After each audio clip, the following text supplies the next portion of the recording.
Κυρίες και κύριοι, αγαπητές φίλες και φίλοι, καλησπέρα σας, καλησπέρα σε όλες και όλους. Χρόνια πολλά, καλή χρονιά να έχουμε, καλή φώτιση και καλό φωτισμό για αύριο. Χρόνια πολλά στους Γιάννηδες, στους Φώτιδες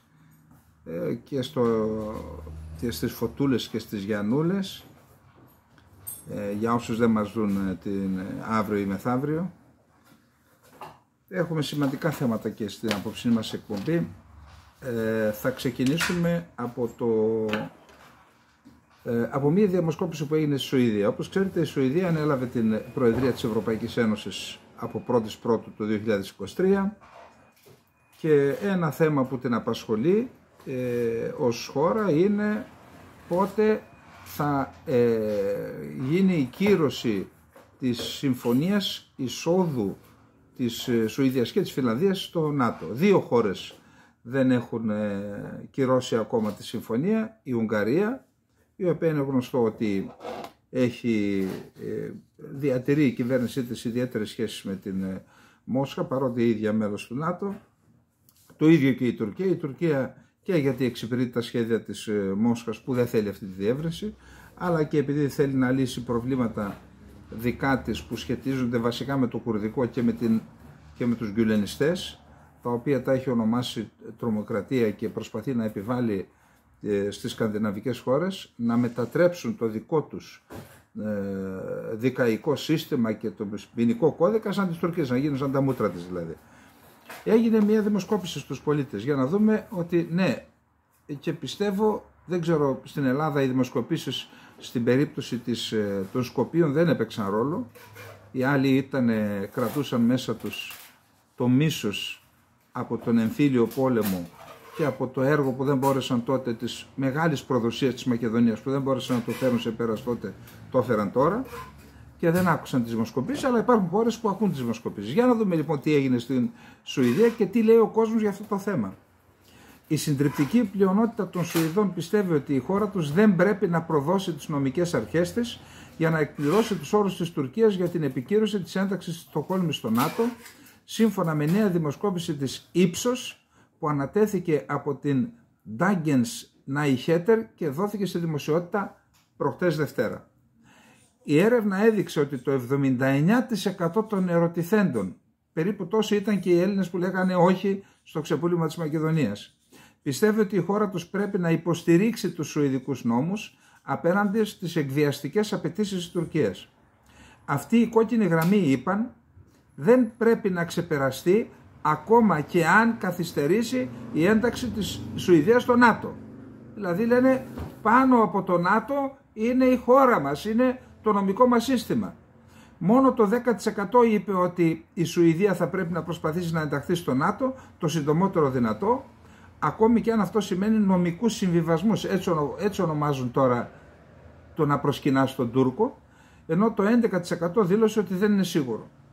Η έρευνα δείχνει μόνο μικρές διαφορές απόψεων μεταξύ διαφορετικών κοινωνικών ομάδων. Βασικά δηλαδή όλοι λένε τα ίδια. Λέγεται ότι οι άνδρες είναι πιο ανοιχτοί σε συμβιβασμούς με την άγκυρα από τις γυναίκες. Γιατί άραγε? Αν και τείνουν επίσης να επιμείνουν στην προστασία των νομικών αρχών της χώρας. Όσον αφορά τις διαφορές πολιτικών γραμμών, όσοι ψηφίζουν δεξιά κόμματα είναι πιο πιθανό να συμφωνήσουν με μια στρατηγική δούνε και λαβίν. Δηλαδή να δώσουμε για να πάρουμε. Να δώσουμε την ψυχή μας, δηλαδή λένε οι δεξιοί, τα δεξιά κόμματα, που ψηφίζουν δεξιά κόμματα στη Σουηδία, για να πάρουμε την ένταξη στο ΝΑΤΟ. Παρά τις καθυστερήσεις για την ένταξη στο ΝΑΤΟ, η έρευνα διαπίστωσε ότι το 60% των Σουηδών εξακολουθεί να θέλει να είναι μέρος του στρατιωτικού μπλοκ υπό την ηγεσία των ΗΠΑ, μόνο με το 19% να αντιτίθεται στην αίτηση ένταξης της Στοκχόλμης. Η έρευνα, η οποία διεξήχθη μεταξύ 6 και 18 Δεκεμβρίου του 2022, πριν ένα μήνα δηλαδή, περίπου, βασίζεται σε 1248 συνεντεύξεις με Σουηδούς ψηφοφόρους. Τον Ιούνιο το ΝΑΤΟ συμφώνησε, όπως είναι γνωστό, στη Μαδρίτη να δεχτεί τη Σουηδία και τη Φινλανδία στην συμμαχία, αλλά οι αιτήσεις ένταξης τους δεν έχουν επικυρωθεί από Ουγγαρία και Τουρκία, όπως προείπαμε. Η άγκυρα είναι απρόθυμη γιατί θέλει να υποχρεώσει τη Σουηδία και τη Φινλανδία να υποκύψουν στους εκβιασμούς τους και στους απαράδεκτους όρους που βάζει εκβιαστικά η Τουρκία για να εκδίδονται, να παραδίδονται δηλαδή σιδηροδέσμοι οι Κούρδοι αγωνιστές και άτομα, ακαδημαϊκοί δημοσιογράφοι που θεωρούνται ότι είναι φιλικά προσκύμενοι στον Γκιουλέν. Τρομοκράτες τους λέει όλη η Τουρκία, όμως ξεχνά ότι με τον Γκιουλέν ο Ερντογάν επί 10 χρόνια συγκυβερνούσε και παραπάνω. Κυβερνούσαν μαζί. Τα μισά υπουργεία ανήκαν στον Γκιουλέν, μοίραζαν την εξουσία. Όταν δεν τα βρήκαν στο μοίρασμα της εξουσίας, τότε σε μια νύχτα ο Ερντογάν που φιλούσε το χέρι του Γκιουλέν τους έκανε τρομοκράτες. Και θέλει να παρασύρει όλη την Ευρώπη στη δικιά του παράλογη λογική. Θα δείτε παρακάτω. Θέλει να τη βάλει και στην Ελλάδα. Θα δείτε παρακάτω. Λοιπόν, στις αρχές Δεκεμβρίου η Σουηδία φέρεται να σημείωσε κάποια πρόοδο στο θέμα, παραδίνοντας έναν άνδρα στην Τουρκία που είχε καταδικαστεί ως μέλος του Εργατικού Κόμματος του Κουρδιστάν. Στην Τουρκία είχε καταδικαστεί. 2 εβδομάδες αργότερα, όμως, το ανώτατο δικαστήριο της Σουηδίας μπλόκαρε την έκδοση του Μπουλέντ Κενές, πρώην αρχισυντάκτης της Zaman Daily, της αγγλόφωνης εφημερίδας Zaman, τον οποίο άγκαιρα κατηγόρησε ότι συμμετείχε στη διοργάνωση του πραξικοπήματος του 2016 εναντίον του Ερντογάν. Αυτά λοιπόν με τη Σουηδία. Ναι, ακόμα εκεί ο λαός αντέχει και εκτιμώ, δεν έχω μιλήσει, έχουμε αρκετούς Έλληνες, πήγα και πρόσφατα στη Σουηδία, έχουμε αρκετούς Έλληνες εκεί, δεν έχω μιλήσει τι σημαίνει αυτή η δημοσκόπηση για την κυβέρνηση, που έχουμε μια δεξιά, ακροδεξιά κυβέρνηση στη Σουηδία τώρα. Εκτιμώ όμως ότι θα υποχρεωθεί να τη λάβει υπόψη της. Γιατί εκεί ακόμα λειτουργούν κάποιες δημοκρατικές αρχές και δεν είναι σαν εδώ τους δικούς μας, οι οποίοι το μίσος το ιδεολογικό τους τύφλωσε και παρέδωσαν το όνομα και την εθνότητα, την εθνική ταυτότητα της Μακεδονίας στους Σκοπιανούς. Λοιπόν, δεύτερο θέμα. Πολύ σημαντικό ζήτημα. Πολύ σημαντικό ζήτημα και απορώ πώς δείχνει ανοχή η Ευρώπη, η Ευρωπαϊκή Ένωση και το ΝΑΤΟ στην Τουρκία, που είναι ξεκάθαρο πλέον, υπάρχουν και δικαστικές αποφάσεις, ότι συνεχίζει να στηρίζει το Ισλαμικό κράτος και τους τρομοκράτες. Συγκεκριμένο παράδειγμα, όπως θα δείτε παρακάτω, Τούρκος τζιχαντιστής που καταδικάστηκε 2 φορές για τρομοκρατία επειδή σχεδίαζε να ενταχθεί στο Ισλαμικό κράτος, το Ιράκ και τη Συρία, τον ISIS, και ο οποίος διέδιδε προπαγάνδα για λογαριασμό της τρομοκρατικής οργάνωσης στα μέσα κοινωνικής δικτύωσης και επικοινωνούσε με μέλη του ISIS, αφέθηκε ελεύθερος από το ανώτατο δικαστήριο της Τουρκίας, από τον τουρκικό Άριο Πάγο δηλαδή. Ο τζιχαντιστής, του οποίου η ταυτότητα κρατήθηκε μυστική από τον Άριο Πάγο, γιατί να τον εκθέσουμε τον άνθρωπο, ας τον να συνεχίσει να κάνει τη δουλειά του, καταδικάστηκε από το 13ο Ανώτατο Ποινικό Δικαστήριο του Κωνσταντινούπολης το 2018 με κατηγορίες για τρομοκρατία. Καταδικάστηκε με κάποια έτη φυλάκισης. Τα στοιχεία που συλλέχθηκαν στη διάρκεια της έρευνας έδειξαν ότι, προσέξτε, συμμετείχε σε δραστηριότητες με γνωστά μέλη του ISIS. Επικοινωνούσε μαζί τους και ρωτούσε πώς να ενταχθεί στον ISIS στη Συρία. Μία ανασκόπηση των λογαριασμών του στα μέσα κοινωνικής δικτύωσης αποκάλυψε ότι, προσέξτε, προωθούσε το ISIS στο διαδίκτυο και υποστήριζε τους ηγέτες του. Το τρίτο τμήμα του ανωτάτου εφετείου, το οποίο εξετάζει υποθέσεις τρομοκρατίας, ανέτρεψε την καταδίκη του δικαστηρίου το 2021 και την ανέτρεψε γιατί λέει δεν δικάστηκε σωστά, παρατυπίες.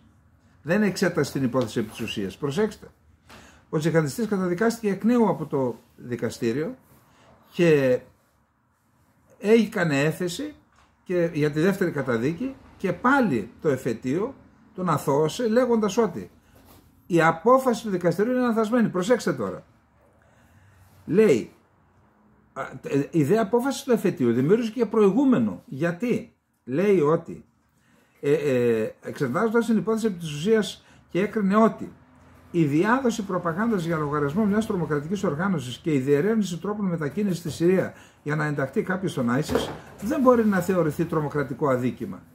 Ενώ τους Κούρδους, από μια λέξη, χωρίς να υπάρχει καμία σχέση με την τρομοκρατική οργάνωση, μια λέξη για το κουρδικό έθνος, για τα δικαιώματα των Κούρδων, τον αρπάζουν στη φυλακή, είτε είναι βουλευτής, του αφαιρούν την βουλευτική ιδιότητα, αν είναι δήμαρχος του αφαιρούν, του παίρνουν την διοίκηση, αν είναι πολίτης, δημοσιογράφος, στη φυλακή.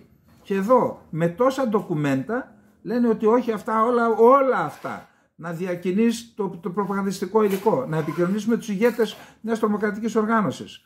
Να λες, πέστε μου παιδιά πώς θα έρθω να συμμετέχω κι εγώ στην οργάνωση. Αυτά δεν θεωρείται τρομοκρατικό αδίκημα. Το δικαστήριο είπε ότι ο διαμερισμός εικόνων που επενούν την τρομοκρατική οργάνωση Ισλαμικό κράτος, καθώς και αφίσες που συμβολίζουν την οργάνωση και φωτογραφίες μαχητών, δείχνει απλώς ότι το άτομο είναι φύλλα προσκύμενο στο ISIS και δεν σημαίνει ότι συνδέεται οργανικά με τη δομή. Δεν θεώρησε ότι οι επικοινωνίες του τζιχαντιστή με τα μέλη του ISIS και οι έρευνες σχετικά με την ένταξη στη Συρία ήταν επαρκή στοιχεία για την καταδίκη του. Αυτό όμως δημιουργεί ένα επικίνδυνο προηγούμενο, αφού η διάδοση προπαγάνδας και επαφή με στελέχη του ISIS και ο σχεδιασμός να ενταχτούν δεν θεωρείται πλέον ποινικό αδίκημα. Δηλαδή σαν να λέει τον ISIS, μπες μέσα στα 80 εκατομμύρια Τούρκων και τα 4-5 που έχω μαζευτεί 6 από εδώ και από εκεί και κάνε στρατολόγηση. Δεν υπάρχει κανένα πρόβλημα. Λοιπόν, αυτό, προσέξτε τώρα τι λένε. Ο τουρκικός ποινικός κώδικας ποινικοποιεί, προσέξτε, τη διάδοση της προπαγάνδας ή την πρόθεση τρομοκρατικής οργάνωσης με τον αντιτρομοκρατικό νόμο 371. Το εν λόγω άρθρο έχουν επικαλεστεί μαζικώς οι αρχές για να καταστήλουν επικριτικές φωνές και απόψεις αντιφρονούντων που στην πραγματικότητα δεν υποκινούν τη βία, αλλά το έχει καταγραστεί και η ελεγχόμενη δικαιοσύνη για να τιμωρήσει τους δημοσιογράφους που δεν έχουν καμία σχέση με τρομοκρατία ή βία. Έτσι. Απ' τη μια μεριά το έχουν κάνει λάστιχο το άρθρο και απ' την άλλη μεριά, σε μια περίεργη ανατροπή, το ίδιο άρθρο συχνά παροράται στις υποθέσεις του ISIS, όπου οι εισαγγελείς και οι δικαστές έλαβαν αθόρυβα εντολή από την κυβέρνηση να ρίξουν στα μαλακά τους υπόπτους ακόμη και όταν υποστηρίζουν την τρομοκρατία και υποκινούν τη βία. Η ανατροπή της καταδίκης του τζιχαντιστή 2 φορές δεν αποτελεί έκπληξη, αφού είναι γνωστό ότι οι δικαστές παίρνουν εντολές από την κυβέρνηση. Μία έρευνα υποθέσεων τα τελευταία χρόνια δείχνει ότι αυτοί οι δικαστές έχουν αποφασίσει σε πολλές υποθέσεις του ISIS να ανατρέψουν καταδικαστικές αποφάσεις για να διατάξουν την απελευθέρωση. Δηλαδή φαίνεται ότι η κυβέρνηση αντί να πιάνει όλους τους δικαστές, όλα τα δικαστήρια, τα πρωτόδικα, πιάνει απευθείας τον Άριο Πάγο ή τα εφετεία που είναι λιγότεροι και εκεί το καθαρίζει το έργο. Λοιπόν, αυτό έχει ως αποτέλεσμα μεγάλο μέρος των επιτυχημένων καταδικών μελών του ISIS, που είναι ήδη σπάνιες στα κατώτερα δικαστήρια, έχουν απορρευθεί στο εφετείο και στον Άριο Πάγο και είναι προφανές ότι οι δικαστές υπακούν στα κελεύσματα της κυβέρνησης που λέει ό,τι αφορά Ισλαμιστές, τρομοκράτες ή ό,τι είναι δεν θα τους δικάζετε. Τούρκοι, προσέξτε τι άλλο, αξιωματούχοι δεν αποκαλύπτουν Τούρκοι τον αριθμό των καταδικαστικών αποφάσεων σε υποθέσεις που αφορούν τον ISIS. Ρωτάνε βουλευτές, πέστε μας μέχρι στιγμής πόσοι έχουν καταδικαστεί για συμμετοχή στον ISIS. Δεν δίνουν τέτοιες πληροφορίες.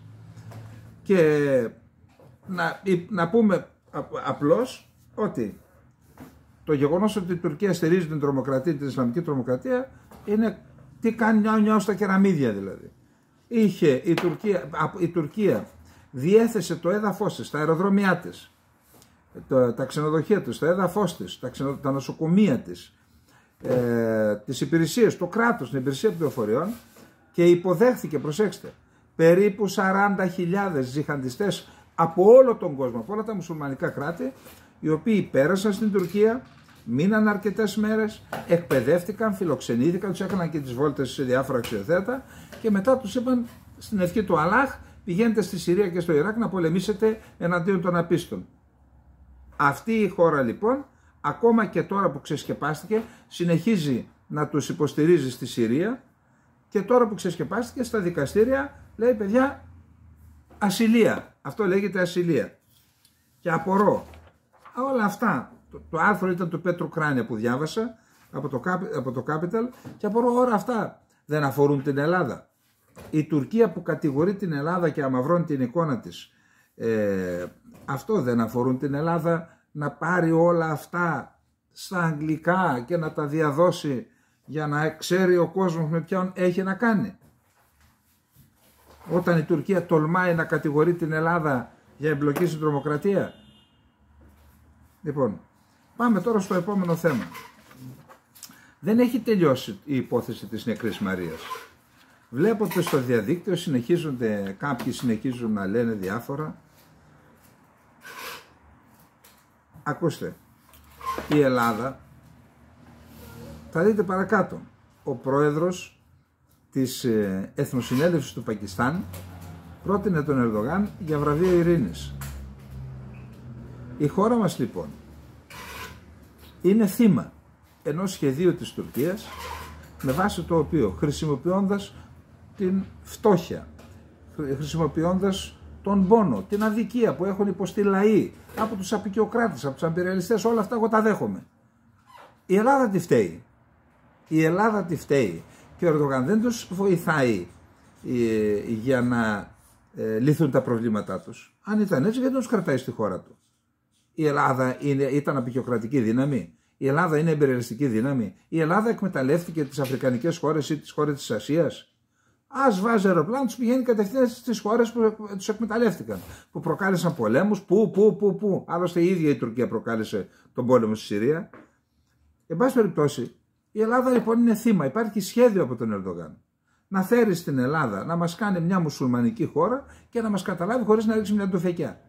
Η Ελλάδα λοιπόν, ασφαλώς οι άνθρωποι αυτοί έχουν δικαιώματα. Όμως υπάρχει και το θέμα της εθνικής ασφάλειας.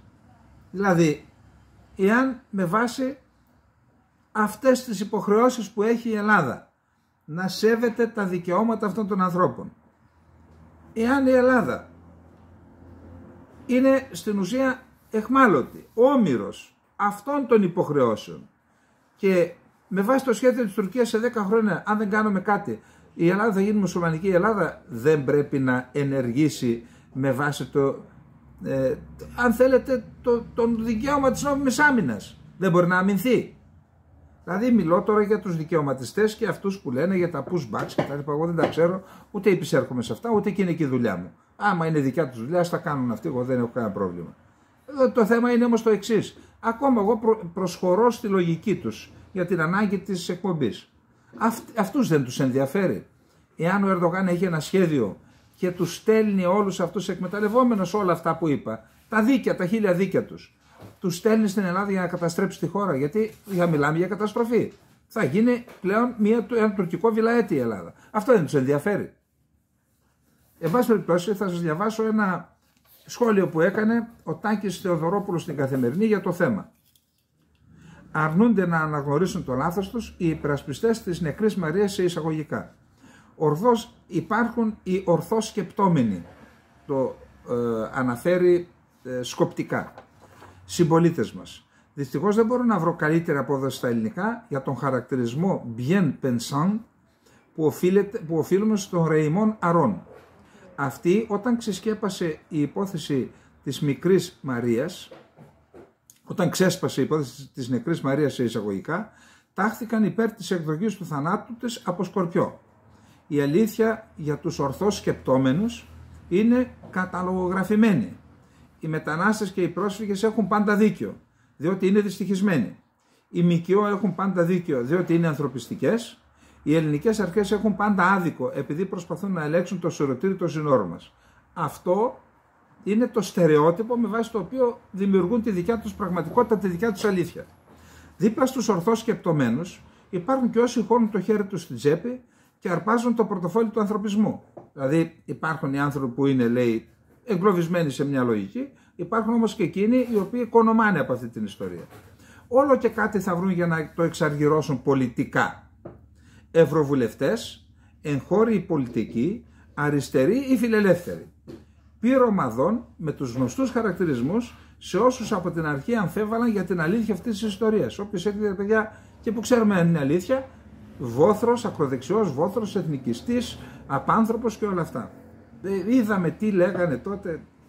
Λοιπόν, το πτώμα της μικρής Μαρίας δεν βρέθηκε ποτέ. Και από τους καμιά 50 που βρίσκονταν στην Ισίδα, μόνο 2-3 διαβεβαίωναν πως την είχαν δει. Το είπε ο κύριος Μητσοτάκης, όμως προτιμούσαν να πιστέψουν τη ΜΚΟ τάδε και κράδαιναν το δημοσίευμα του Σπίγκελ. Όχι, κοιτάξτε τι λέει το Σπίγκελ. Ο ρεπόρτερ του περιοδικού είπε ότι υποστήριξε τη δημοσιογραφική αλήθεια που διαφέρει από τη δικαστική. με τα μοντέρνα σημασία του τυχοδιοκτισμού. Μια Ελληνίδα δημοσιογράφος, η Βασιλική Σιούτη, έκανε επιτόπια έρευνα για να διαπιστώσει ότι δεν υπάρχουν αποδείξεις πως υπήρχε ούτε μικρή ούτε μεγάλη Μαρία, ούτε ζωντανή ούτε νεκρή. Η ΜΚΟ που ενορχίστρωνε την υπόθεση, η Human Rights 360, που δικάζεται τώρα, κατηγορείται τέλος πάντων, παραδέχθηκε το λάθος της.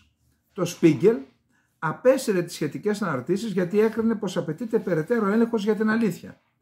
Οι ορθώς σκεπτόμενοι απεφάνθησαν πως δεν διέψευσε τα δημοσιεύματα, απλώς τα απέσυρε για να τα ελέγξει. Συνέχισαν να επιμένουν στην αλήθεια τους, σε εισαγωγικά.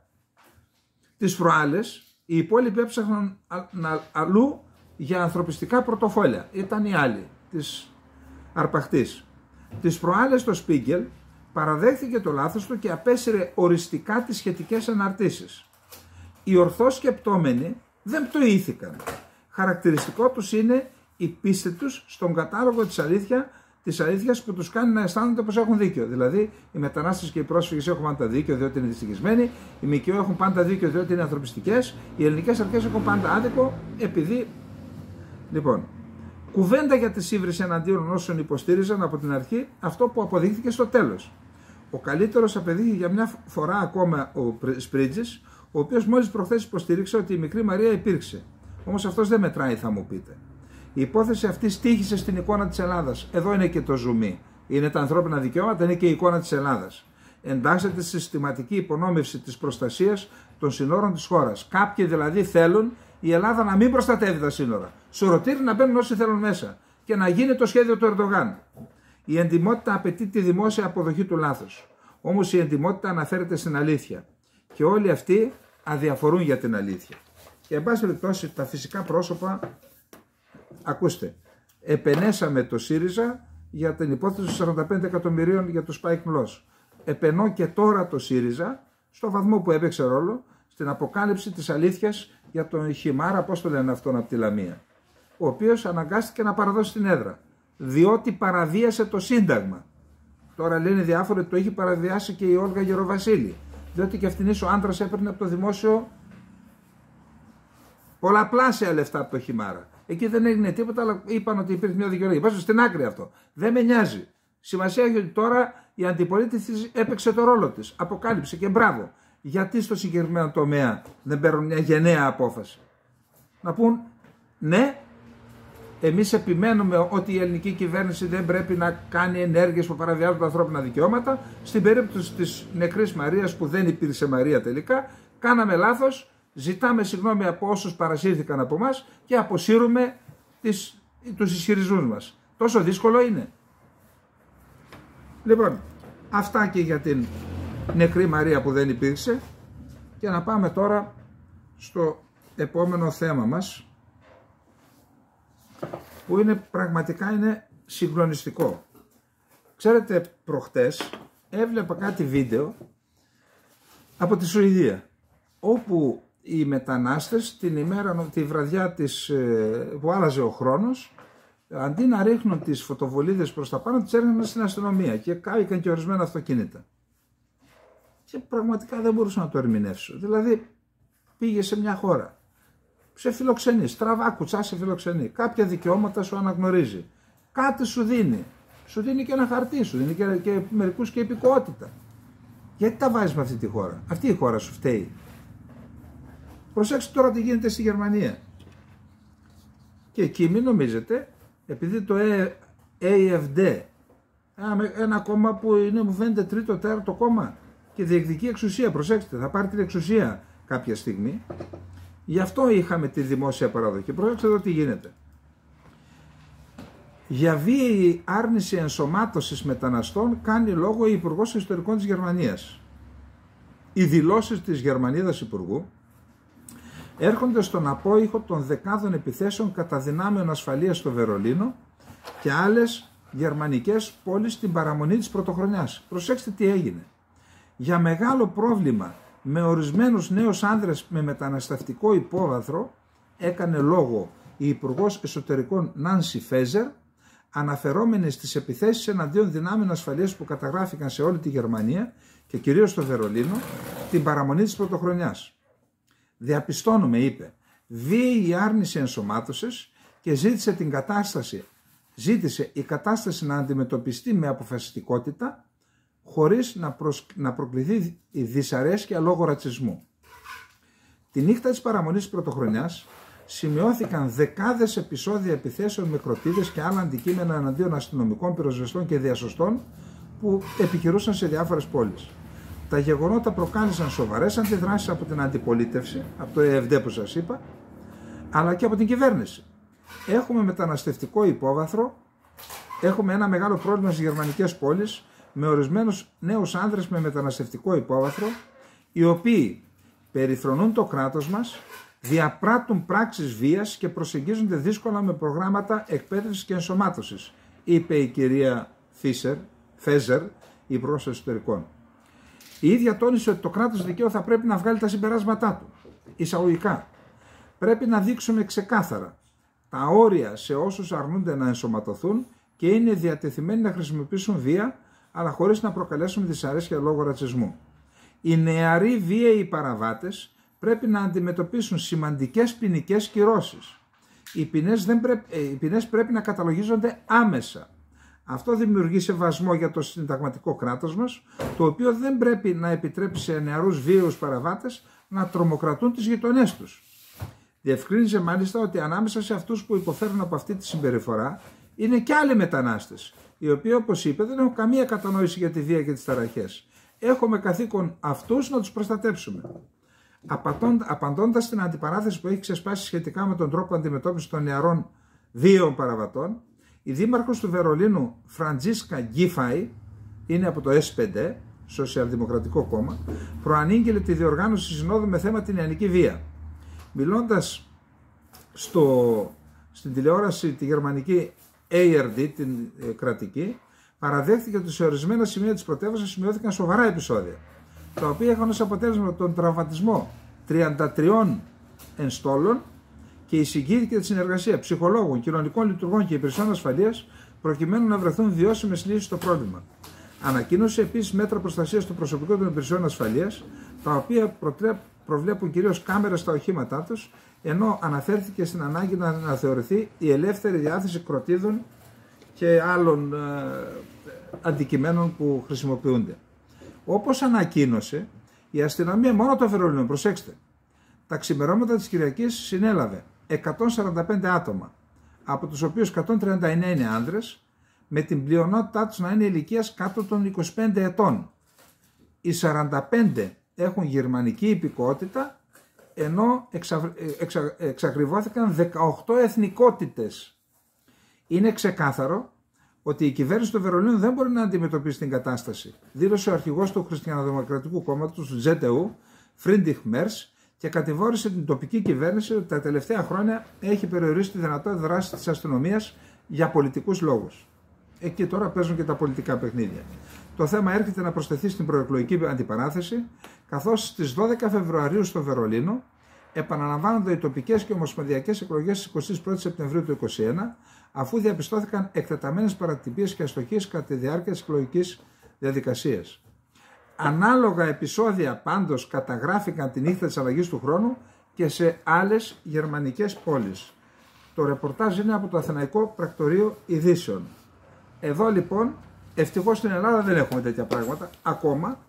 Ίσως να μην έχουμε και ποτέ, γιατί η Ελλάδα είναι μια χώρα, μια κοινωνία που πιστεύω με όλα τα προβλήματα ότι δίνει θετικά μηνύματα και πραγματικά και ανοχή, αλλά και μια θετική προδιάθεση απέναντι στους ανθρώπους που έχουν τελικά καταλήξει να μένουν στην Ελλάδα. Αλλά εν πάση περιπτώσει πιστεύω ότι πρέπει να παρακολουθούμε τι γίνεται στη Σουηδία, χώρα ανοχής και αυτή, στην Γερμανία και όπου αλλού, με τέτοια φαινόμενα που είναι και ανεξήγητα. Τι σας φταίνε?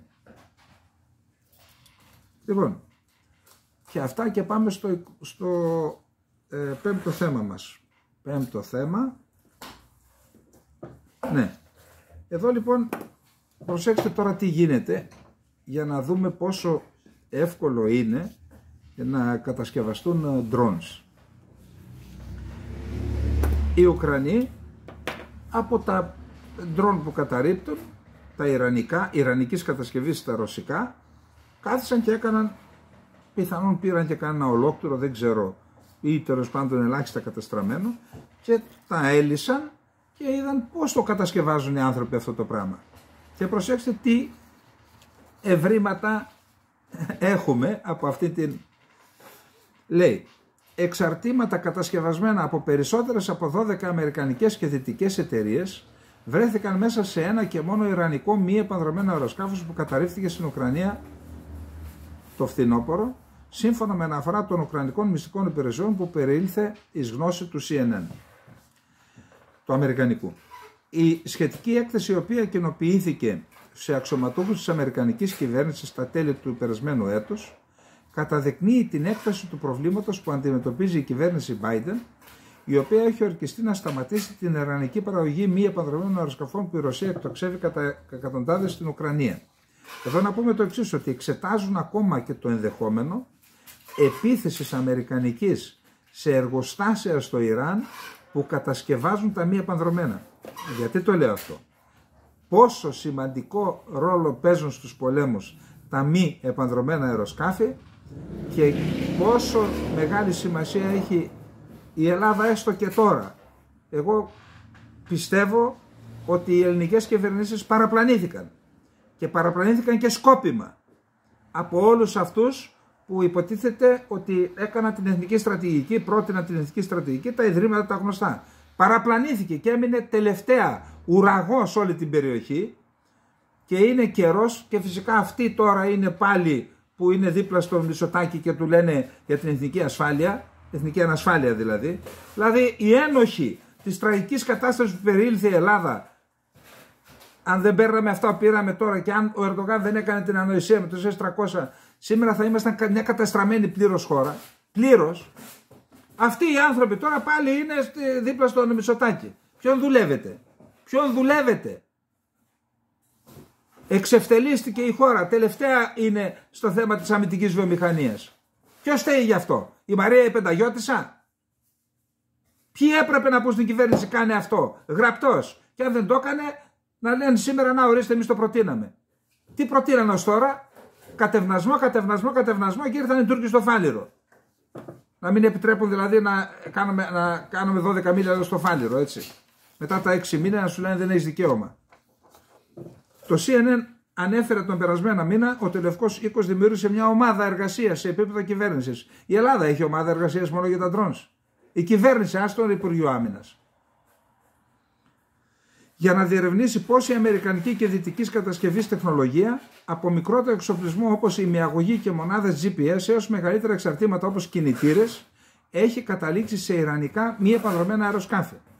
Από τα 52 εξαρτήματα που αφαίρεσαν οι Ουκρανοί από το ιρανικό μη επανδρωμένο, Shahed 136, τα 40 φαίνεται να έχουν κατασκευαστεί από 13 διαφορετικές αμερικανικές εταιρείες.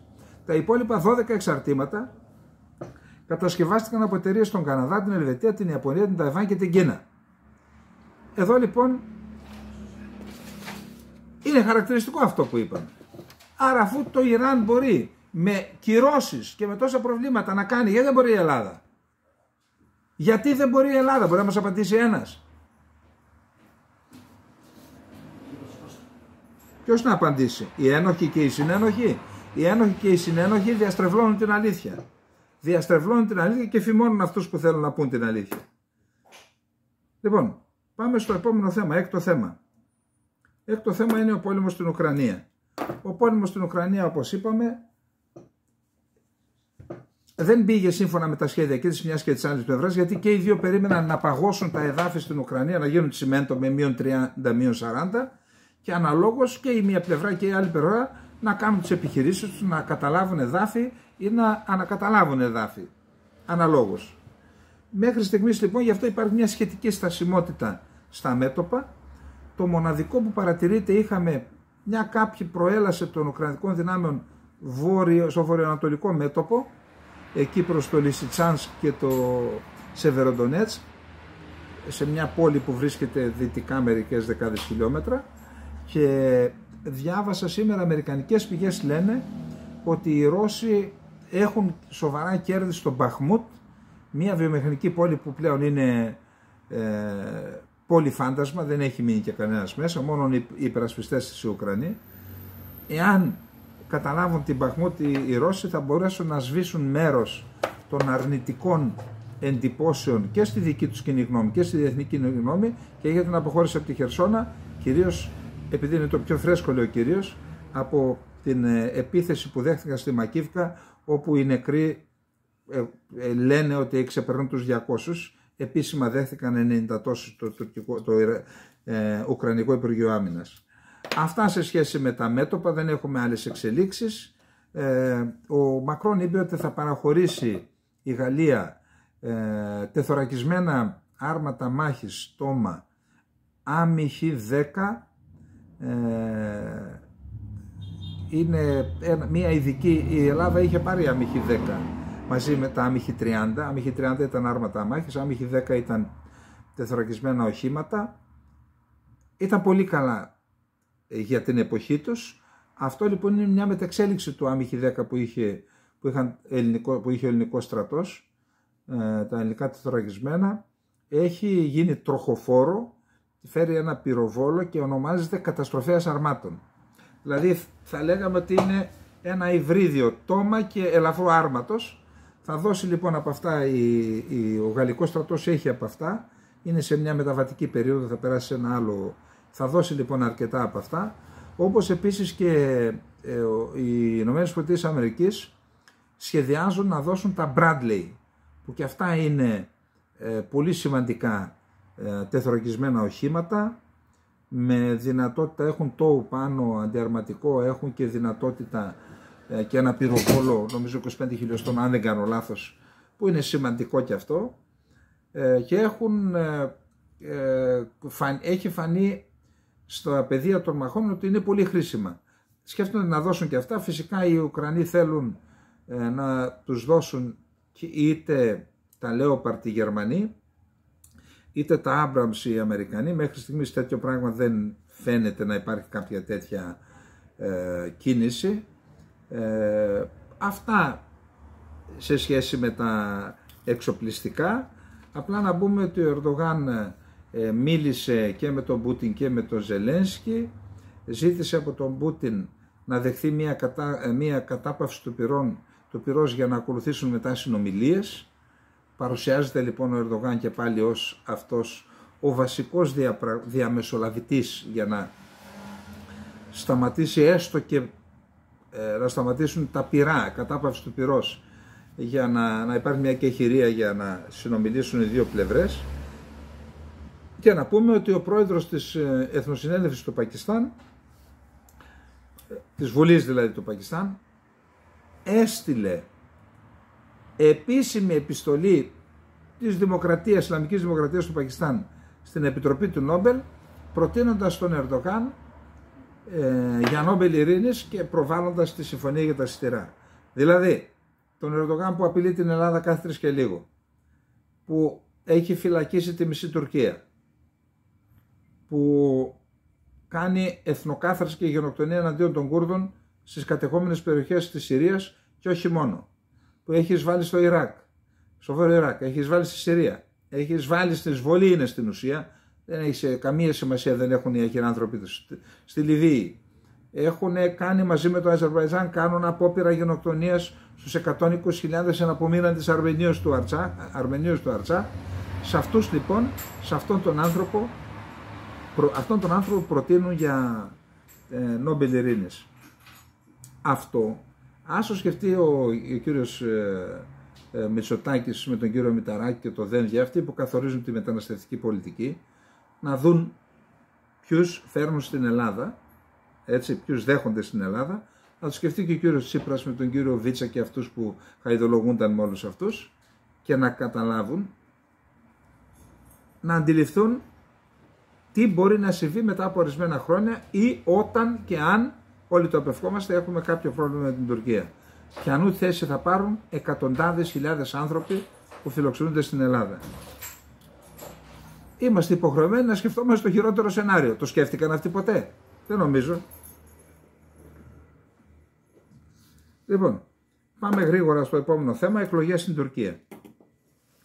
Εκλογές στην Τουρκία, όπως αυτός ο οποίος κάνει προεκλογικό αγώνα είναι μόνο ο Ερντογάν. Αυτά που βλέπω δηλαδή, κάνει ο άνθρωπος κάθε μέρα πόσες εκδηλώσεις, δεν μπορώ να τις μετρήσω, έχουμε χάσει το λογαριασμό. Ενώ από την άλλη πλευρά, 6 κόμματα στην αντιπολίτευση παίζουν στην ουσία τον παπά. Εδώ ο παπάς, εκεί ο παπάς, ποιος θα είναι υποψήφιος? Μα συγγνώμη, αν δεν... Τώρα θα μου πεις δεν ανακατευόμαστε στα εσωτερικά της Τουρκίας, σχολιασμό κάνουμε. Μα αν δεν υποδείξεις τον υποψήφιο να βγει μπροστά, να στηρίζεται από 6 κόμματα, στηρίζεται ήδη από την πλειοψηφία του τουρκικού λαού, να βγει μπροστά, να αρχίσει να ξεδιπλώνει το πρόγραμμα του και τον 6 αλλά και το προσωπικό του. Πρόεδρος θα είναι. Εντάξει, θα εκφράζει τους 6, αλλά θα είναι πρόεδρος της Δημοκρατίας. Ποιος είμαι, τι θέλω, τι θα κάνω. Άμα δεν βγάλουν, ο Ερντογάν μπορεί να ανατρέψει την κατάσταση που είναι εξόχως αρνητική για αυτό και για το κόμμα του και για τους γκρίζους λύκους. Τι να πω, δεν ξέρω. Πάντως, μέχρι στιγμής, επαναλαμβάνω, αυτή η κατάσταση λειτουργεί ως ένα πλεονέκτημα για τον Ερντογάν. Το ότι δεν ορίζουν. Όσο για την επόμενη μέρα.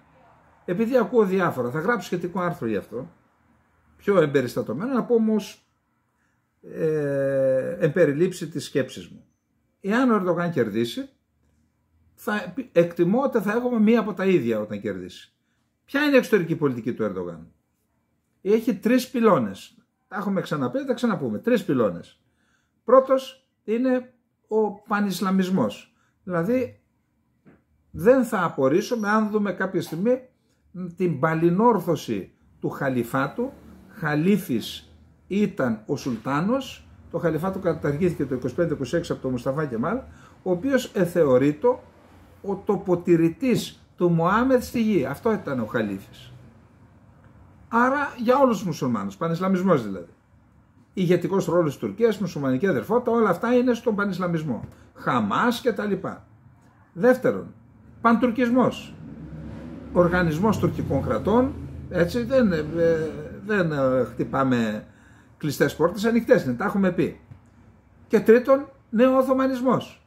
Τον υφιστάμεθα στα Βαλκάνια, όλες οι χώρες που προέκυψαν και έδωσαν την ελευθερία και την ανεξαρτησία τους από την Οθωμανική Αυτοκρατορία θα υπαχτούν ξανά στην Τουρκία, είτε με τη σκληρή είτε με την ήπια ισχύ.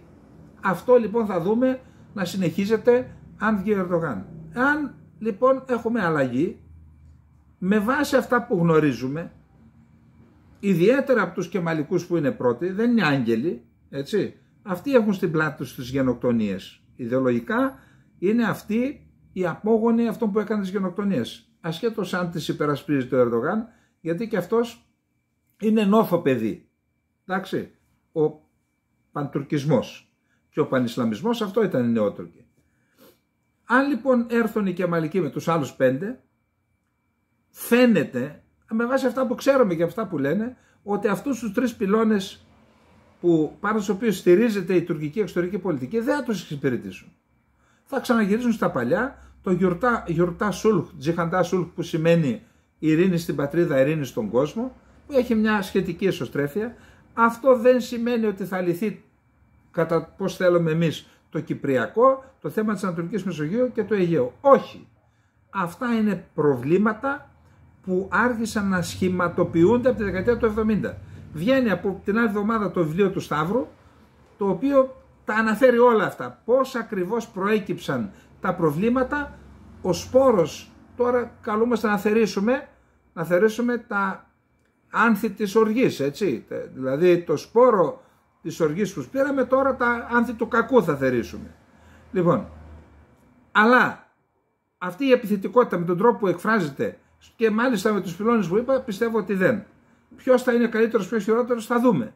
Δεν μπορούμε να ξέρουμε, αλλά αυτά που λένε όχι, νομίζω ότι είναι καλύτερο Ερντογάν, αυτά είναι λανθασμένες προσεγγίσεις. Καλό είναι να βάζουμε τι πρεσβεύει ο ένας, τι πρεσβεύει ο άλλος και να περιμένουμε τις εκλογές και να δούμε τι θα γίνει. Πάμε τώρα στο επόμενο θέμα. Επόμενο θέμα είναι Κύπρος και ΟΗΕ. Να πούμε πολύ γρήγορα ότι η Κύπρος Στη Γενική Συνέλευση του ΟΗΕ, ο Κώστας Βενιζέλος λέει το άρθρο πολύ γρήγορα γιατί δεν έχουμε και χρόνο. Η Γενική Συνέλευση του ΟΗΕ υιοθέτησε την περασμένη Παρασκευή απόφαση με την οποία ζητεί από το Διεθνές Ποινικό Δικαστήριο να γνωμοδοτήσει σχετικά με τις νομικές επιπτώσεις της Ισραηλινής κατοχής στα Παλαιστινιακά εδάφη. Την απόφαση υιοθέτησε η Γενική Συνέλευση με 87 ψήφους υπέρ, 26 κατά και 53 αποχές. Η απόφαση, όπως συναφώς αναφέρεται, ζητεί από το Διεθνές Ποινικό Δικαστήριο να γνωμοδοτήσει για τις νομικές επιπτώσεις της συνεχούς παραβίασης από το Ισραήλ του δικαιώματος της αυτοδιάθεσης του Παλαιστινιακού λαού μέσω της κατοχής, των επικισμών και των προσαρτήσεων, περιλαμβανομένων των μέτρων που έχουν στόχο να τροποποιηθεί η δημογραφική σύνθεση, ο χαρακτήρας και το καθεστώς της Ιερής Πόλης της Ιερουσαλήμ. Η Κυπριακή Δημοκρατία τήρησε αποχή κατά την ψηφοφορία. Στη συνέχεια ψήφισε υπέρ της συμπερίληψης κονδυλίων στον προϋπολογισμό του ΟΗΕ για το 2023 για την υλοποίηση της προσφυγής στο δικαστήριο. Δηλαδή, ενώ ήταν αποχή, μετά λέει πάρτε λεφτά όμως να πάτε στο δικαστήριο. Για την πρώτη ψηφοφορία, στη διάρκεια της οποίας στηρίθηκε αποχή, δυσαρεστήθηκαν για τη στάση της Κύπρου οι Παλαιστίνοι αλλά και οι αραβικές χώρες. Για τη δεύτερη ψηφοφορία δυσαρεστήθηκαν οι Ισραηλινοί. Τα καταφέραμε δηλαδή. Και με τους μεν και με τους δε μαλωμένοι. Το τι ψήφισαν οι άλλες χώρες, τα κράτη-μέλη της Ευρωπαϊκής Ένωσης, διχάστηκαν και οι Δυτικοί, είναι μια παράμετρος που πρέπει να την αξιολογεί, να τη λαμβάνει υπόψη η Λευκοσία, αλλά δεν αγγίζει την Κύπρο που είναι κράτος υποκατοχή. Όταν για παράδειγμα η Κυπριακή Δημοκρατία χωρίς δεύτερη σκέψη καταδίκασε από την αρχή με όλα τα μέσα τη ρωσική εισβολή στην Ουκρανία, η απόφασή της χαρακτηρίστηκε ως θέση αρχής. Εξηγήθηκε πως δεν μπορούσε να τηρήσει διαφορετική στάση, καθότι είναι η ίδια θύμα εισβολής και συνεχιζόμενες κατοχές από την Τουρκία. Σωστό. Το ίδιο είπαμε και εμείς για την Ελλάδα. Και η στάση αυτή είχε και έχει κόστος για την Κύπρο, αλλά αυτή ήταν η σωστή γραμμή. Για να έχει σημασία όμως η θέση αυτή και να μην θεωρηθεί ότι υιοθετήθηκε γιατί η Κυπριακή Δημοκρατία σύρεται από τους Ομικρανούς και τις Βρυξέλλες, όπως εδώ τα δικά μας τα φιντάνια, πρέπει να μην κάνει αυτό που πράττουν οι υπόλοιποι. Να υιοθετεί πολιτική 2 μέτρων και 2 σταθμών δηλαδή. Για να έχει νόημα η σωστή στάση που τηρήθηκε στο Ουκρανικό, θα έπρεπε να τηρήσει την ίδια στάση και στις 2 ψηφοφορίες για το Παλαιστινιακό. Γιατί η Κύπρος είναι θύμα εισβολής, κατοχής, επικισμού περιοχών που ελέγχονται παράνομα από την κατοχική Τουρκία. Αυτή πρέπει να είναι η αφετηρία για κάθε γυρισμό που γίνεται στο διεθνές πεδίο. Και όταν ακολουθείτε πολιτική αρχών, θα το αντιληφθούν τούτο και κράτη με τα οποία συνεργάζεται συχνά η Κύπρος. Για παράδειγμα, το Ισραήλ θα μπορούσε να το αντιληφθεί αυτό. Όταν πες το κάνω γιατί είμαι κατεχόμενη. Όταν για παράδειγμα το Ισραήλ επιχειρήσει να αποκαταστήσει τη σχέση του με την Τουρκία, η Λευκοσία δεν αντέδρασε. Γιατί να ενοχληθεί το Ισραήλ όταν η Κυπριακή Δημοκρατία τηρεί μια στάση αρχής και στηρίζει την Παλαιστίνη για να στηρίξει και τα συμφέροντά της. Λογικά θα μπορεί αυτή η γνωμοδότηση για τα Παλαιστινιακά κατεχόμενα εδάφη να αξιοποιηθεί και στην περίπτωση της Κύπρου. Είναι βέβαια αμφίβολο κατά πόσο θα το πράξει η Λευκοσία. Και αυτό γιατί έχουμε παρακολουθήσει και την τύχη της προσφυγής του Μαυρίκιου. Υπενθυμίζεται η γνωμοδότηση του Διεθνούς Δικαστηρίου της 25 Φεβρουαρίου του 19, η οποία σημειώνει ότι το Ηνωμένο Βασίλειο έχει την υποχρέωση να τερματίσει τη διοίκηση του αρχιπελάγου Τσάγκος και μάλιστα το συνταμότερο δυνατό, καθώς η αποαπικιοποίηση δεν διενεργήθηκε νόμιμα. Η αποαπικιοποίηση δεν αφορά μόνο το Μαυρίκιο, αλλά όλες τις περιπτώσεις. Υπόθηκε τότε ότι αφορούσε και την Κύπρο, που παρουσιάστηκε μάλιστα ως ενδιαφερόμενο μέρος στη δίκη. Το αποτέλεσμα, μπήκε στο σιρτάρι η απόφαση. Και δεν είναι το θέμα ότι ξοδεύτηκε χρήμα και δούλεψε με κόπο ειδική για να είναι παρούσα η Κυπριακή Δημοκρατία και να αναδείξει τις θέσεις της, αλλά πρωτίστως επειδή δεν αξιοποιήθηκε η απόφαση. Το γιατί πρέπει να το απαντήσει η κυβέρνηση. Συνεπώς, δεν μπορεί να τηρείται άλλη στάση στο Ουκρανικό, διαφορετική στο Παλαιστινιακό και να ζητείτε στήριξη αρχών στο Κυπριακό. Ό,τι είπε ο Βενιζέλος, ο Κώστας, αφορά και την ελληνική κυβέρνηση. Άλλα αντάλλων. Λοιπόν, πάμε τώρα. Πάμε για το φιάσκο διαρκείας στα 12 μίλια. Έγραψα ένα άρθρο, να μην τα πω, επειδή τα έχω βάλει στο χαρτί, ας τα δούμε τι λέει. Το νόμιμο και αναφέρει το δικαίωμα της Ελλάδας να επεκτείνει τα χωρικά της έδρας στα 12 ναυτικά μίλια έχει καταντήσει ανέκδοτο και εξευτελίζει τη χώρα μας διεθνώς. Η Τουρκία, εκμεταλλευόμενη τη φοβική στάση της Ελλάδας να μην επεκτείνει τα χωρικά της ύδατα, δείχνοντας στην πράξη ότι λαμβάνει υπόψη της την παράνομη απειρή πολέμου, έχει κατορθώσει να δείξει στη διεθνή κοινή γνώμη ότι έχει επιβάλει την άποψή της και ότι η Ελλάδα, αν δεν έχει χάσει, έχει αποδυναμώσει το δικαίωμά της αυτό. Το περίεργο δεν είναι ότι η Τουρκία έχει κατορθώσει να δημιουργήσει αυτή την εικόνα και στην ίδια την Ελλάδα και συγκεκριμένα σε μια μερίδα πολιτικών, καθηγητών πανεπιστημίων, διεθνολόγων, συνταξιούχων, πρέσβεων και αποστράτων αξιωματικών, παρακαλώ, οι οποίοι δίνουν δίκιο στην Τουρκία και στην ουσία τη βοηθούν να πετύχει τους εθνικούς της στόχους στο Αιγαίο και στην Ανατολική Μεσόγειο. Ναι, κύριε, έτσι είναι. Δεν κατηγορούμε κανέναν, δεν λέμε τι θέλουν να το κάνουν, στην πράξη όμως αυτό γίνεται. Είναι αυτοί που επί σειράν ετών μιλούν για μαξιμαλιστικές θέσεις της Ελλάδας στο θέμα της ΑΟΣ και της υφαλοκρηπίδας. Είναι αυτοί που λένε ότι αφού δεν κάναμε τόσα χρόνια χρήση του δικαιώματός μας για επέκταση στα 12 ναυτικά μίλια, τώρα δεν μπορούμε να το κάνουμε.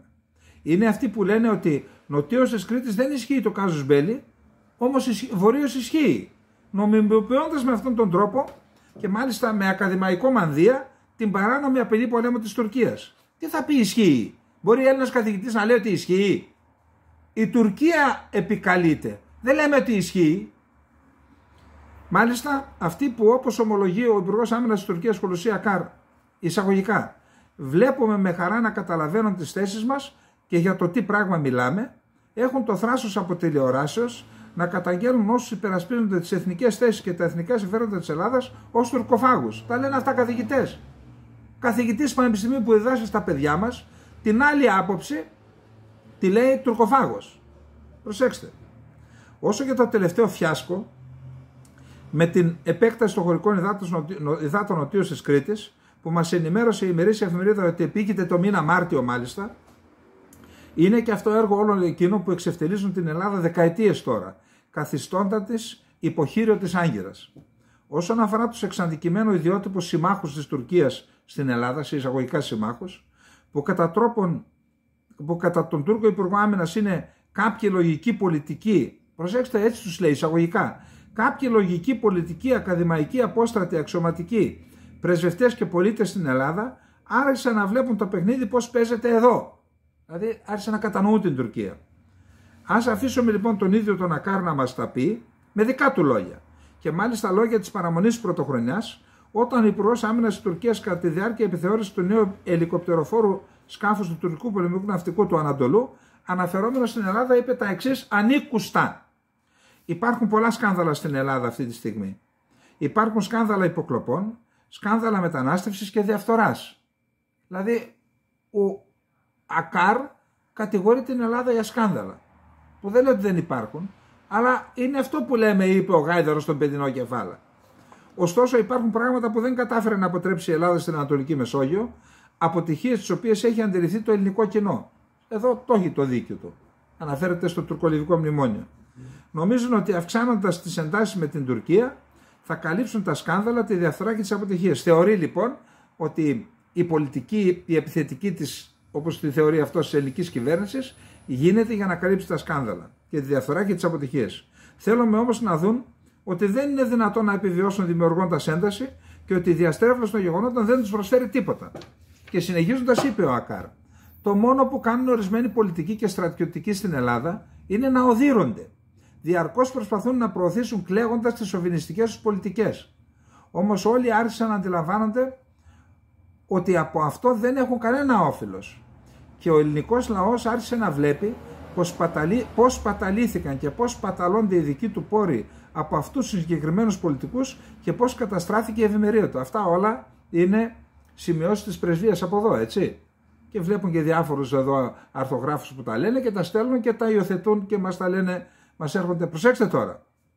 Όμως την ίδια στιγμή που συμβαίνουν αυτά, κάποιοι λογικοί πολιτικοί, ακαδημαϊκοί, απόστατοι αξιωματικοί, πρεσβευτές και πολίτες στην Ελλάδα άρχισαν να βλέπουν το παιχνίδι που παίζεται εδώ.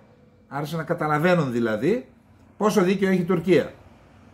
Υπενθυμίζεται ότι ο Ακάρ, μιλώντας τον Ιούλιο του 22 στους αξιωματικούς της δεύτερης πτέρυγας μάχης στο Τσίγλι της Μύρνης, στυλίτευσε τους Έλληνες που υπερασπίζονται τα εθνικά συμφέροντα της Ελλάδας και επένεσε εκείνους των οποίων οι θέσεις ταυτίζονται με τις θέσεις και τα εθνικά συμφέροντα της Τουρκίας. Συγκεκριμένα είχε πει, ακούστε, θέλουμε να εφαρμόζεται ό,τι ορίζει το διεθνές δίκαιο και οι συμφωνίες. Αλλά οι εκκλήσεις της Τουρκίας για διάλογο δεν βρήκαν ανταπόκριση στην Ελλάδα. Κάποιοι πολιτικοί στην γειτονική μας Ελλάδα σηκώνονται κάθε πρωί με τη λέξη Τουρκία και πέφτουν για ύπνο το βράδυ πάλι λέγοντας Τουρκία. Συνεχίζουν τις εχθρικές προκλητικές ενέργειες και τη ρητορική τους. Θέλουμε να τους ενημερώσουμε ότι προκαλούν μεγάλη ζημιά στον ελληνικό λαό. Δεν έχει ενδιαφέρον και για τον ελληνικό λαό, κύριο Σακάρο. Κάποιοι απόστρατοι στρατιωτικοί, κάποιοι πολιτικοί και καθηγητές βλέπουμε με χαρά να καταλαβαίνουν τις θέσεις μας και για το τι πράγμα μιλάμε. Αναμένουμε να υπάρξει διάλογος και ένα επικοδομητικό περιβάλλον το συντομότερο δυνατό και να εφαρμοστούν οι υποσχέσεις και οι συμφωνίες. Ποιες υποσχέσεις? Μήπως δώσαν κάποιοι πρωθυπουργοί, όχι ένας, υποσχέσεις και τώρα δεν τις στηρούν? Αυτό μας λέει εδώ ο Ακάρ. Δεν τον πιστεύω, αλλά ρωτάω. Αναμένουμε να καταλάβουν ότι με τέτοιες ενέργειες και ρητορικές αυτές οι προκλήσεις δεν θα φτάσουν πουθενά. Ας μας πούν τώρα, λέω εγώ, αυτοί οι λογικοί, πολιτικοί, ακαδημαϊκοί, απόστατοι, αξιωματικοί πρεσβευτές και πολίτες στην Ελλάδα που άρχισαν να βλέπουν το παιχνίδι που παίζεται εδώ, αν είναι ευχαριστημένοι με την εξέλιξη στο θέμα της επέκτασης των χωρικών υδάτων νοτίως της Κρήτης και αν για το φιάσκο αυτό φταίνε πάλι οι τουρκοφάγοι που εκτός από τους ίδιους ενοχλούν και τον κύριο Ακάρ. Λοιπόν, αυτό και με το φιάσκο διαρκείας, επειδή έχει τελειώσει ο χρόνος, να κάνω μια μικρή μόνο αναφορά και θα σας κρατήσω το τέτοιο για αύριο. Η υπόθεση αφορά τον δήμαρχο του Ιάσμου, τον κύριο Μουμίν, και είναι ένα άρθρο του Λεωνίδα Κουμάκη, νομικού συγγραφέα, αρθρογράφου, αναλυτή, ο οποίος μου έστειλε, είχε την καλοσύνη να μου στείλει αυτό το άρθρο. Θα το δούμε στην αυριανή μας εκπομπή. Απλά να σας πω το πλαίσιο του άρθρου ποιο είναι. Μας λέει ο Λεωνίδας, λοιπόν, κάνει μια καλή αναφορά στον Οκτάι Εγκίν, έναν μουσουλμάνο της Θράκης, ο οποίος ήταν φοιτητής και ο οποίος κουβάλισε τη βόμβα η οποία μπήκε στο υποτιθέμενο σπίτι του Μουσταφά Κεμάλ, και από εκεί και μετά την καταστροφή με βάση αυτό των Ελλήνων της Κωνσταντινούπολης. Στη συνέχεια αυτός του δόθηκαν ορισμένα αξιώματα στη Γενική Ασφάλεια της Τουρκίας. Μετά τον κάναν και ονομάρχηση τον Εύσεκυρ στην Νεάπολη, δηλαδή της Καπαδοκίας, από όπου αυτός ως όργανο του βαθέως κράτους έδινε τα διαβατήρια στους μαφιόζους των γκρίζων λύκων, με διαφορετικά ονόματα φυσικά. Ήταν δηλαδή το όργανο του βαθέως κράτους, ξεκίνησε από φοιτητής και είχε καριέρα. Και κάνει ένα παραλληλισμό. Θα τα δούμε λοιπόν αυτά στο αυριανό μας άρθρο. Απλά κλείνοντας, να κάνουμε μια τελευταία αναφορά και για τα θέματα της Γάβδου. Είδα σήμερα την δήμαρχο της Γάβδου, βγήκε σε ένα κανάλι, έκανε δικαίως και αυτή τα παράπονά της. Σωστό είναι που πηγαίνει ο Μητσοτάκης στο Γάβδο, ο χρόνος δεν είναι σωστός, έπρεπε να πάει μόλις ανέλαβε. Όχι μόνο στη Γάβδο, έπρεπε να πάει στις περιοχές που ορίζουν την Ελλάδα. Ποιες είναι αυτές τις περιοχές? Είναι το Ορμένιο, το οποίο έχει εγκαταλειφθεί από όλους τους πολιτικούς. Δεν φταίνει οι κάτοικοι που έφυγαν, φταίει η κυβέρνηση της Αθήνας που ενδιαφέρεται κυρίως για την Αθήνα. Τα λεφτά που έχουν πέσει στην Αθήνα για να αποκτήσει μέτρο, δρόμους και όλα αυτά, αν τα μαζέψουμε όλα μαζί, τόσα λεφτά δεν δόθηκαν σε ολόκληρη την Ελλάδα. Και αυτή η Αθήνα θα καταστρέψει την Ελλάδα, έτσι. Έπρεπε λοιπόν να ξεκινήσει την περιοδεία του από το Ορμένιο, τέρμα πάνω, από το Καστελόριζο, από τη Γάβδο, από το Τέναρο, από τις Διαπόντιες νήσους, από πάνω από τις Πρέσπες, και μετά να έρθει στην Αθήνα και να πει: κύριοι, έρχομαι εδώ να κυβερνήσω αυτή τη χώρα, αλλά η αναφορά μου, τα σημεία αναφοράς της δική μου διακυβέρνησης είναι αυτές οι επισκέψεις που έκανα. Αυτή είναι η Ελλάδα, δεν είναι η Αθήνα η Ελλάδα. Να πηγαίνουμε τώρα που μας βάζουν τα δυο πόδια σε ένα παπούτσι οι Τούρκοι στο Λιβικό Πέλαγος να ανακαλύπτουμε τη Γάβδο. Είναι λάθος αυτό. Και η επόμενη κυβέρνηση που θα προκύψει, όποιος και να είναι αυτός, ας ξεκινήσει έτσι. Πριν κάνει οτιδήποτε, να επισκεφτεί τις περιοχές που είπα και να πει: ναι, από εκεί ορίζεται η Ελλάδα. Αυτή είναι η Ελλάδα. Λοιπόν, αυτά είχαμε να πούμε για απόψε. εύχομαι καλή φώτιση και καλά φώτα για αύριο σε όλους τους Έλληνες, σε όλες τις Ελληνίδες, όπου και αν βρίσκονται. Με ιδιαίτερη αγάπη στέλνω τις ευχές στους Έλληνες των ΗΠΑ της Αμερικής, της Λατινικής Αμερικής, όλων των χωρών της Ευρώπης, της Ρωσίας, της Μαριούπολης, της Ανάπα, αν μας βλέπουν εκεί δεν ξέρω, της Κωνσταντινούπολης, όσους έμειναν εκεί, σε άλλους φίλους στην Τουρκία, ξέρουν αυτοί, στην Μέση Ανατολή, οπουδήποτε, στην Αυστραλία, όπου μας βλέπουν, στην Αφρική, βλέπω δηλαδή το χάρτη από που στέλνουμε την ιδιαίτερη αγάπη μας. Να είστε όλες και όλοι καλά. Καληνύχτα.